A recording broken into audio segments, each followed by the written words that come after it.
ஆனா சிம்பிளா வந்து ஒரு பொண்ண வந்து ஐட்டம்னு சொல்லிடுறோம். அது அவங்க கூட பழகி பாருங்க.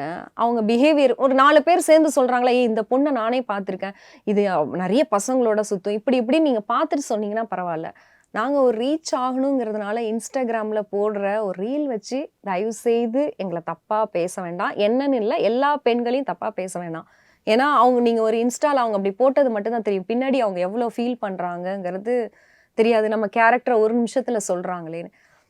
நீங்க இப்போ சினிமால போய் ஒரு பெர்சன் கிட்ட கேளுங்க. நான் அவங்க கிட்ட ஏதாவது ஆக்வர்டா பேசியிருக்கேன், தப்பா பேசியிருக்கேன், இல்ல ஒரு பையன நான் டச் பண்ணி பேசியிருக்கேன். நோ. ஆனா நீங்க சிம்பிளா எப்படி நான் ஐட்டம் என்னன்னு இல்ல, எல்லாரையும் சொல்றீங்க. அது கொஞ்சம் ஹர்ட்டிங்கா இருக்கு. இதுக்கு காரணம் இவ்வளோ நாளா என்ன சொல்லல. அந்த இன்ஸ்டால வந்து நான் ஒரு ரீல் போட்டதுனால தான் என்ன சொல்றீங்க. ஸோ எல்லாருக்குமே வந்துட்டு ஒரு டைம் பீரியட்ல எல்லாமே கத்துட்டு பண்ணி மாத்திப்பாங்க. ஸோ அதுக்காக வந்து அவங்களுடைய கேரக்டர வந்து பேச வேணாம். பழகாம பேச வேணாம். பேசுங்க. நான் பேச வேண்டான்னு சொல்லல. பழகாம ஒருத்தவங்கள தப்பா பேசாதீங்க.